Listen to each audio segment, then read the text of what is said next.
God roep Abraham. Lank gelede, na die toring van Babel, het mense reg oor die wêreld gewoon. Hulle het verskillende tale gepraat en baie stede gebou. Maar God het 'n wonderlike plan gehad. Hy het een man gekies om 'n baie spesiale verhaal te begin. En sy naam was Abraham. Abraham het saam met sy vrou Sarai in 'n land met die naam Haran gewoon. Hulle het 'n huis gehad, vriende en alles wat vir hulle bekend was. Maar God wou hê Abraham moes 'n nuwe reis begin. Eendag het God met Abraham gepraat en gesê: Abraham, verlaat jou huis en jou familie en ga na die land wat ek vir jou sal wys. Ek sal 'n groot nasie uit jou maak en ek sal jou seën.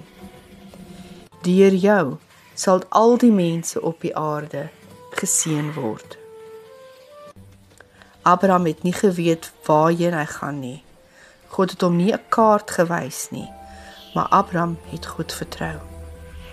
So het Abraham en Sarai hulle goed gepak, hulle diere bymekaar gemaak en 'n lang reis begin. Hulle het deur woestyne geloop, oor heuwels en oor groot oop vlaktes. God was elke tree van die pad by hulle. Toe Abraham in die land aankom wat God beloof het, het God weer gepraat en gesê: hierdie land sal eendag aan jou familie behoort. Abraham was verwonderd.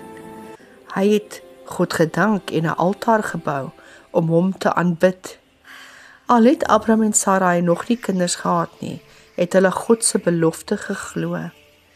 Hulle het vertrou dat God alles sou doen wat hy gesê het. Hierdie verhaal leer ons iets baie besonders. God hou altyd sy beloftes. En wanneer hy ons vra om hom te vertrou, stap hy elke tree van die pad saam met ons. Onthou, jy kan God vertrou, selfs wanneer jy nie weet wat volgende gaan gebeur nie.